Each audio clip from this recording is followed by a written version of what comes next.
So, g'day and welcome to the Business Builders Journey podcast. It's real stories from owners and senior leaders in trades, manufacturing, logistics, and B2B industries. I'm Phil Badura, so let's get into this. Today, I'm with David Jenyns, serial entrepreneur at SYSTEMology based in Melbourne. And David Jenyns is that serial entrepreneur, best-selling author, and keynote speaker who helps business owners build systems so that their businesses can run without them. He built and exited 3 businesses, including Melbourne SEO Services, where he documented the systems, hired a CEO, and stepped away. His books, SYSTEMology and Systems Champion, have been endorsed by Michael E. Gerber, Gino Wickman, and also Brad Sugars. David has coached businesses across 48 industries and across 27 countries. So welcome, David. Hey, Phil. An absolute pleasure to be joined with you. Fantastic. So I guess the first question really is, how did you get into business for yourself in the very first place? Yeah, my dad was always self-employed and he was a bit of an opportunity seeker. So he tried various different businesses and multi-level marketing and you name it, he tried it. Everything from Amway to Molly Black Gold. I remember going along to these different workshops and seminars. And I think that planted the idea of being a business owner. And when I left school, I thought, I just want to get straight to it. I didn't even want to go to university. I just wanted to start work. I first got interested in the stock market education space and I joined with someone else and we created a product. That was the very first business that I had out of school, which was selling some stock market education for a particular charting software.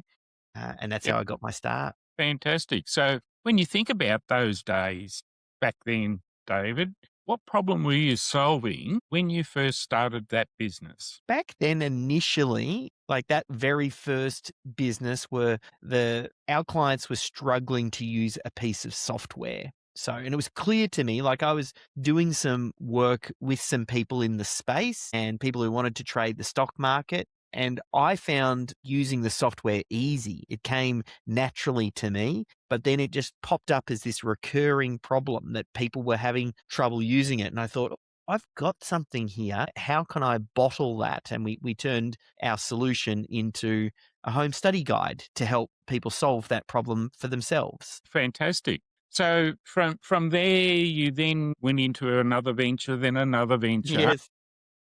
To then end up where you are today. So can you give us just a really quick overview in what actually led to you changing into those different ventures? It feels non-linear when I look back at it now, but it felt very linear at the time. It was like, oh, that's the obvious next step. So I was involved in a rock and roll clothing music store, which at the time I had a colleague who ran a clothing store, and we talked about, let's try and franchise this business. And I helped him document the best practice and create manuals and things like that for that store. And we managed to open up 3 stores and we actually franchised one of those.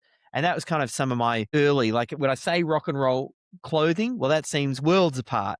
But when I say I was handling the systems and the processes behind that business, it kind of makes sense. And since then, there are a lot of businesses in between. Like the last one before I got into Systemology, which I'm probably more well known for, is my digital agency, which I then had launched after I'd done some of the stock market education stuff. So what ended up happening is there were changes in the Australian financial law around what was considered advice and not. And we decided to kind of wind up that business.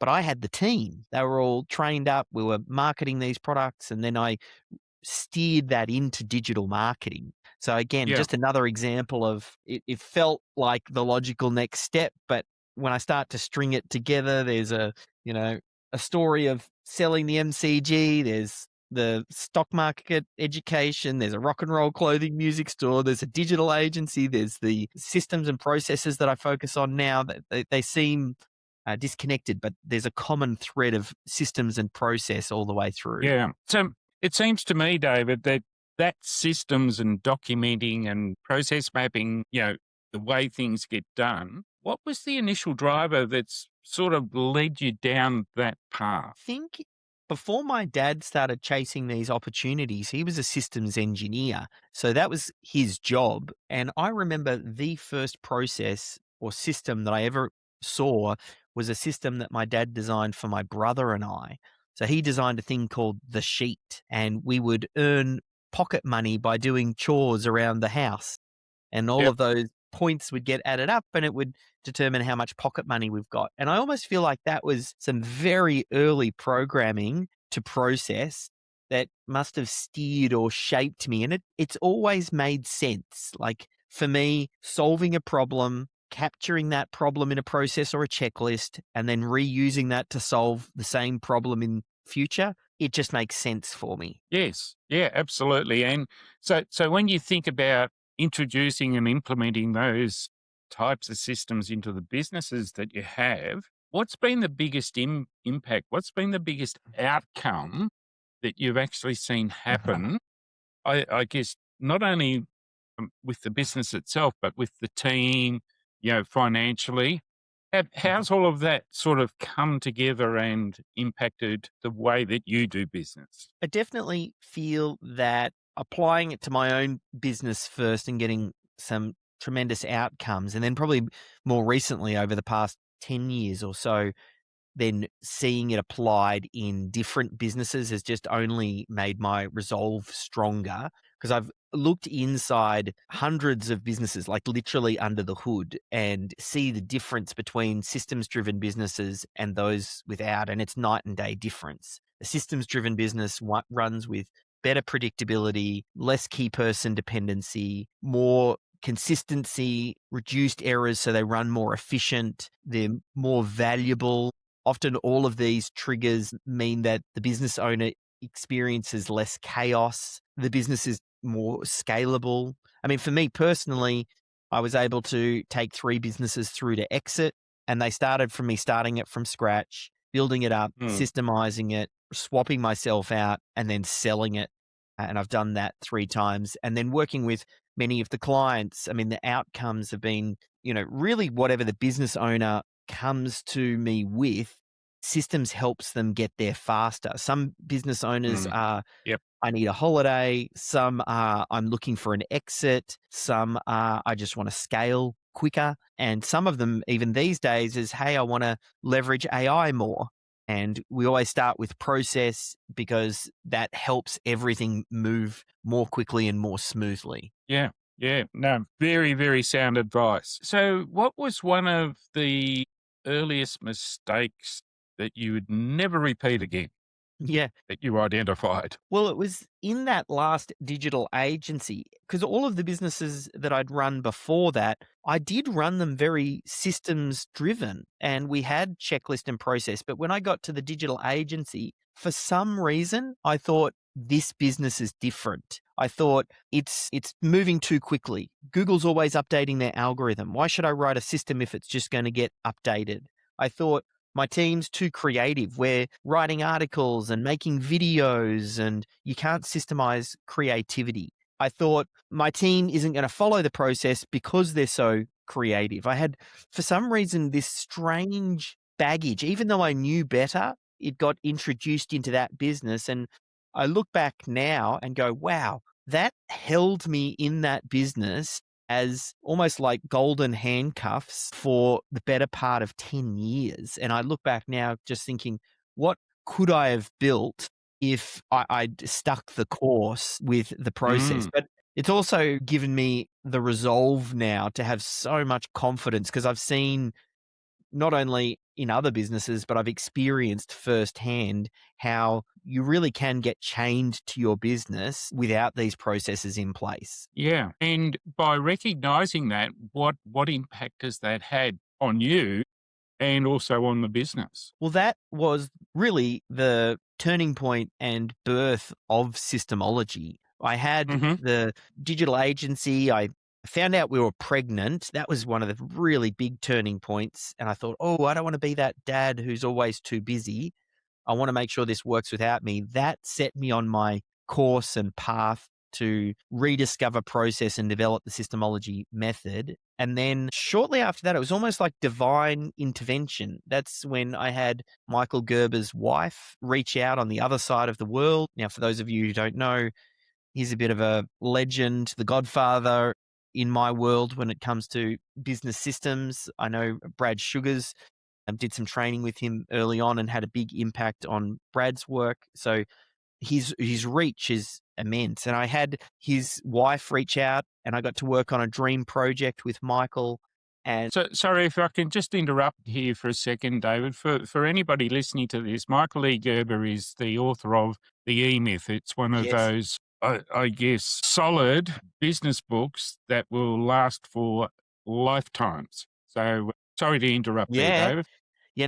his name isn't as recognizable as the brand, which I'm glad we called that out because the E-Myth for a period there, and it's probably, maybe over the last, I would say 10 years, it's declining in its visibility. But the older generation, he is the GOAT when it comes to small business systems. And I had the good fortune to work on a dream project with him. And he planted some seeds in my brain that really blossomed into the systemology work. And you hear it in the foreword that he wrote to the systemology book. It's almost like he's passed the baton on to me to continue to champion systems and process. So I was then faced with a crossroads with my last business where I could get back in it because my CEO had resigned or sell it. I ended up selling that business and now have doubled down into systemology.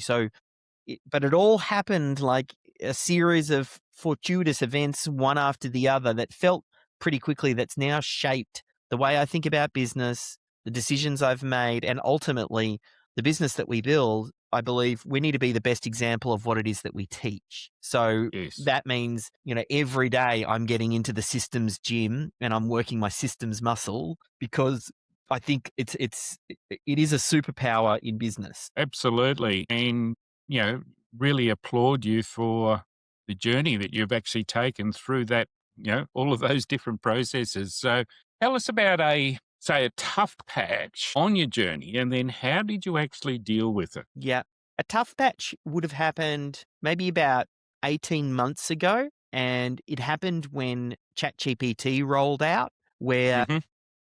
a big part of our business previously was we would document process for business. Like I have a range of people that work in our community called systemologists, and they work with the businesses to capture best practice. They would send the recordings in to us. We would document them and then send them back to the client. Now, it was probably about a quarter of our business. ChatGPT comes out, and almost overnight, within, I would say, 30 days, that part of the business effectively died because you could take the recordings, which we were transcribing videos, and then we were turning them into process. You can now take a transcription, feed it into your favorite AI, and it will draft the process for you in the matter of seconds. So I had a good part of the team servicing that. And it was challenging because it got me to question a lot of things about business and what can just change overnight. Industries can literally change overnight with new disruptive technology. But I do look back on it as a blessing, not a curse, in that it got me to really have this sense of urgency when it comes to the AI revolution and understanding the part which process plays in that and the speed at which small business must move now, or they'll end up becoming Kodak or Blockbuster or one of these companies that failed to innovate. Yeah, absolutely. So I guess thinking about that, how did resilience for you really start to come into play here? Understanding and identifying that there's a major change happening in business in the industry that's having a big impact on us. I didn't see any other way than just forward and through, which I know a lot of business owners just do. We are gritty. We get down and do what needs to be done. We probably work harder than anybody else, and we just figure stuff out. We're problem solvers. So I feel like a lot of business owners have that attribute. I think you've got to be resilient, you've got to be consistent, you've got to be persistent. And sometimes it feels like you're traveling into uncharted territory, and you are, but you must find a way through. I mean, that is the job of the leader. That is the job of the business owner, to see what's on the horizon and start to make decisions now to make sure that you're heading on the right course to protect the business, which helps to actually serve the team. So given that, you're the systems guy and, the process, when at that point, how did you actually identify, and then what steps did you take to actually then drive through it to address that situation that you identified? I think under any crisis, the first thing that you need to do is get a very real sort of lay of the land. You need to understand where your business is at, what are its strengths, what are its weaknesses, what team have you got,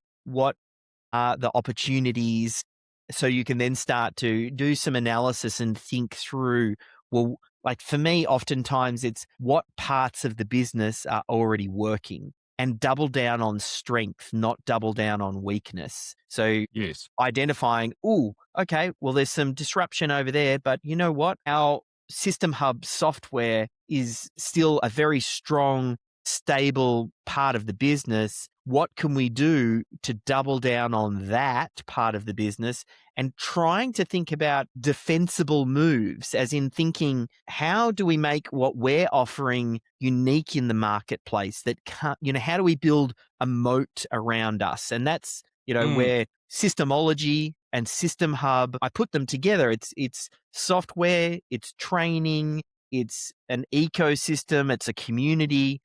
It's more than just any one thing.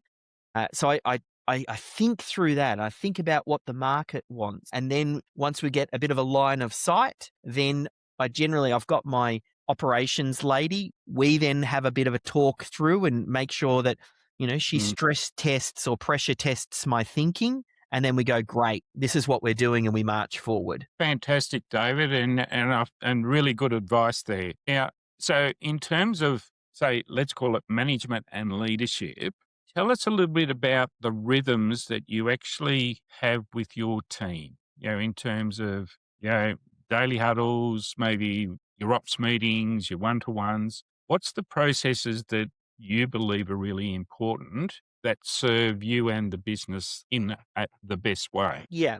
So there's probably like some key ones that I'm involved in, and there's ones that happen without me. So an annual event, which is some sort of thinking about the direction for the year and picking out maybe the top 3 big projects that we're going to work on for the year. That's generally so more in terms of strategic planning. Yep. Strategic planning once a year. Then we break it down into quarterlies. So every 3 months, we're then planning out that next quarter, making sure that we're in alignment with what the annual strategic plan is. We're looking at what needs to be done, what has been done, what progress are we making. Then we break it down into monthly. Generally, I'm chatting with my ops manager. There's a couple of seats that I kind of sit in, but she's managing a lot of the day-to-day with the team. So I meet with her, get updates, bounce the project around, and then she's meeting with the team underneath that. Right, yes. But there's a couple of bits where I do step in because I'm strong and I add a lot of value. So, and those 2 areas for me, and this is more when we're down on the weekly cadence now, and I'm stepping in on those levels. I've got 2. One is marketing. I add a lot of value with marketing because of the digital marketing background. I'll generally sit in on the meeting. I've got a marketing coordinator who really looks after the execution, but I'll step into that meeting to kind of help. And then the other one is the tech, which is more, not that I'm a technical founder and not that I'm a programmer or anything like that, but I understand our target audience deeply. I understand their problems, and I'm approaching it more from a user of our software. So I hop in on those meetings to chat with the tech team to help Yep. prioritize and go, you know what? AI is here. We need to make sure that System Hub can talk to the AI. I think we should prioritize this. So that's the role that I play. So those are the 2 meetings that I'll join weekly. Fantastic. All right. So when you think about the rules of the game, and so what I'm talking about here is the rules of the game of business. What are some of the behaviors that you reward? And then what are the ones that you never walk past Yes. in terms of the team? Yeah.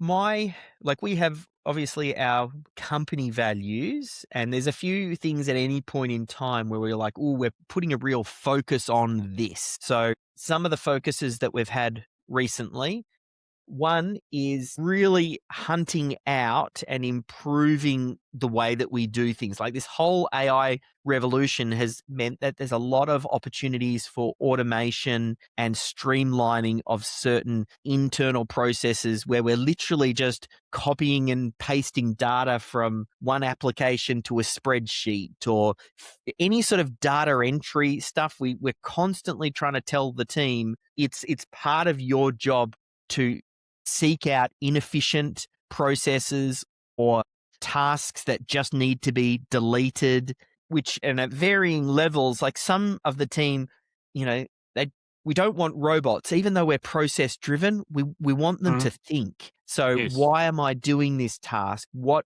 value am I adding? How is this moving us closer to the objective? And basically trying to reward that behavior. We have what we call our MVP, which is the team member of the month. We're on the team meeting. We do a shout out. We let them know how and why, which is basically us rewarding the behaviors that we want the team members to have, because then they'll go, oh, this person over here, they set up a Google Gem and set up some automation and they got an award, a shout out, and they got 50 extra bucks for the month. Okay, I want that. So we try and encourage that sort of behavior. And really it's about thinking. Like the more and more we see AI do a lot of the automation, we realize that just following process, machines can just follow the process without thought. Really, you only add value to the organization if you're bringing the thinking over the top of it. Otherwise, we might as well just let the robot do it. So it's really encouraging the team to say, hey, you got to step up. And whether it's with us or with someone else, the world is changing. You either change with it or you'll get left behind. Yeah. Look, I think that's fantastic, David, and it's what I liken to systematize the routine, humanize those exceptions, and there will always be exceptions, and it doesn't matter how much AI goes ahead, it still needs somebody to make a decision. Yeah, it's that. Isn't One that thing we're interesting? doing and seeing more and more is it's the human in the loop. So we still do a lot of our processes that we were previously doing. We're now just automating 80 to 90% of it.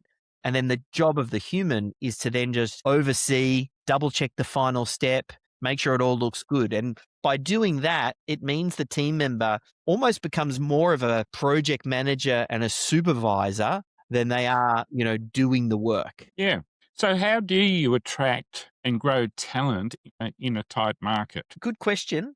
It's funny. For us at the moment, over the past 18 months since that situation, we've really, because we had a good sized team, we have actually pruned back to the strongest team members. So we haven't done much recruitment over the past 18 months, but we've got many clients that have.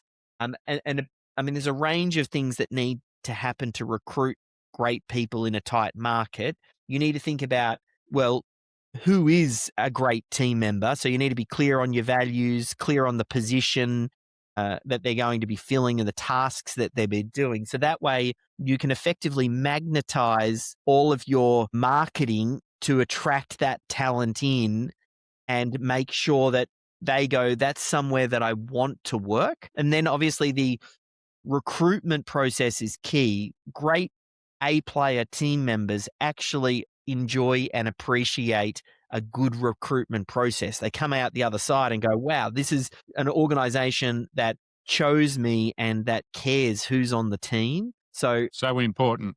And then the last piece, which for me obviously is big because we think about process, is the orientation when they first start. I talked about it in my latest book, Systems Champion. They ran a test. It was back in sort of early 1970 where they had some psychologists that ran this experiment where a group of actors stood in an elevator and faced the wrong way. And they waited for an unsuspecting participant or set it up so that this person would step into the elevator to watch what would happen. If all of the actors were facing the wrong way, what would this person do? And almost without fail, even though it was obvious to all in the elevator that you were facing the wrong way, that unsuspecting person turned and faced in the wrong way with everybody else, because people want to fit in. People will follow the norm. And what that reveals is something about human psychology, and also gives us a clue as to what to do when someone steps into the elevator that is your business. We need to make sure everybody's pointing in the right direction. We need to make sure that we train and establish company norms early on, because that becomes the behavior and the pattern for the rest of that person's tenure, because they sit there and they think, oh, this is how we do things here. And that programming needs to happen from day one. Absolutely. Totally agree with that. So, David, if you could rewind, say, the last 3 years, what would you do differently? And then what would you also do? Yeah. Look, given that earlier story about the AI, as soon as I could become obsessed with AI, I did. Probably the bit that I delayed too long was transferring that well enough to the team. It's almost like I was using these tools, I was getting great benefit from it, and it was becoming clear how productive I was. But I waited a little bit longer before I started passing it to my operations lady and before she passed it down the line. I mean, they heard me talking about it and I'm singing it from the rooftops, but actually making time, training them, giving access to the tools, all of that, I wish I did sooner. Yeah, great advice, that one. Yeah, because quite often we can just delay passing on some of the experience and knowledge that we have internally, and it has a huge impact on the business. So great advice. What's something that you've learned about yourself on your journey in business? Have you had any of those BFO moments, those blinding flashes of the obvious? To be a business owner, you do have to be a certain type of crazy. I don't think there's any other way to build a great business without having commitment, without having this persistence. You will sacrifice a lot of other things. You can't be great at everything. So through sacrifice, you choose what you're going to become great at. So business owners will sacrifice family and friends and holidays and like so much to build the business. And I think going through this journey, I've kind of just started to recognize and appreciate that in myself, and then understand that, because you do have to do that to get the business off the ground. Where the business owner gets stuck and stays in that, it's almost like they build up the habits and the patterns because they ended up being rewarded for doing that behavior and they got a great result. And then it just becomes, that's just what you do as a business owner. And then that becomes the trap. I feel like that, probably trying to learn that. I mean, I've got great persistence, but particularly with that digital agency, I think I just learned these traps are so strong. Even if you think you know better, it's very easy to get caught in the trap. Like I should have known better. I've been thinking about and talking about systems all my life, but for some reason, oh no, this business is different because of, whatever rubbish I came up with. I think that's, it's been interesting to realize that, knowing is not enough and thinking knowing is not enough. Yeah. Do you think there's an element there of you don't know what you don't know until you know it? Yeah, maybe.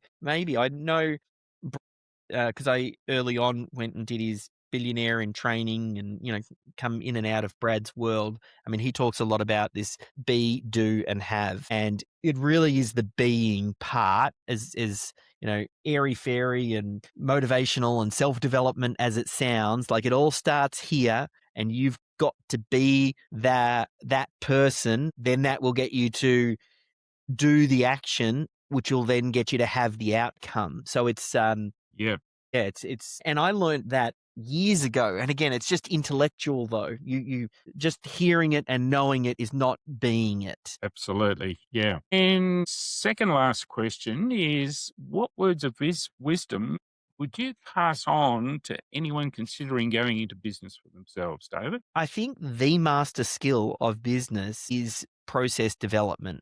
And the reason is the job of the business owner. I mean, you need to figure things out and solve a problem.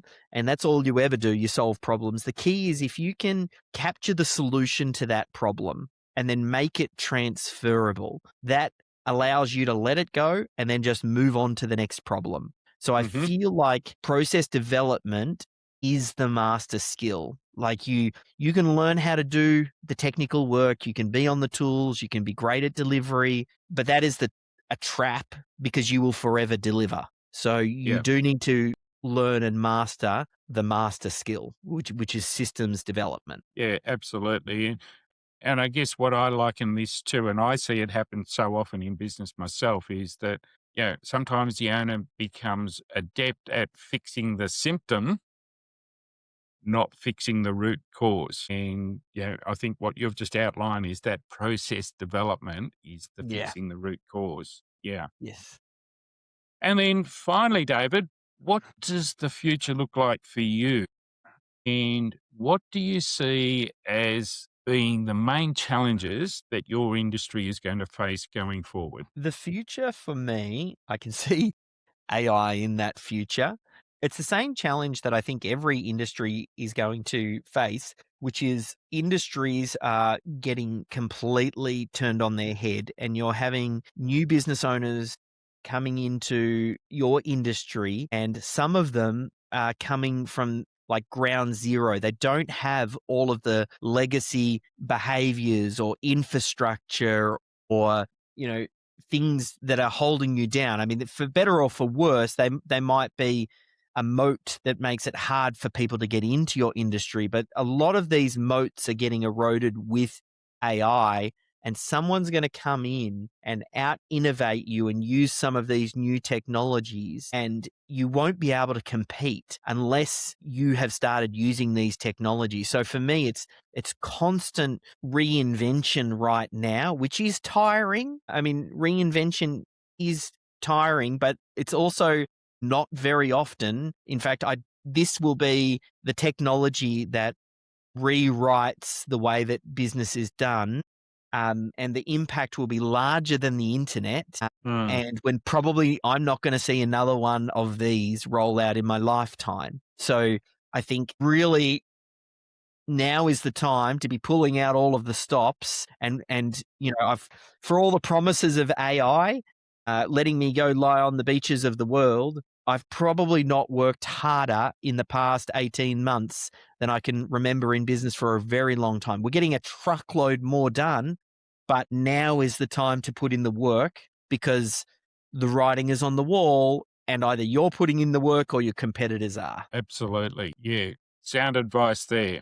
David, where can people find you? Best place would be to start with the book. I always just go head over to Amazon, get yourself a copy of Systemology. I even just recently open sourced this book. So if you go to systemology.com/PDF, the book is now free, which just makes it easy for anybody to get started. You'll learn about some of my core principles. And from there, if you need some extra help, there's plenty of links to do that. It's just systemology.com. Okay. And people can find you on LinkedIn as well? Yep. That's probably my most active channel, that one, and YouTube, where I play the most. Okay, fantastic. Well, when we publish this, we'll actually put those links up there as well. So thank you so much, David, for sharing your story today. I look forward to following you on that journey and into the future and celebrating the wins that you're going to be having along the way.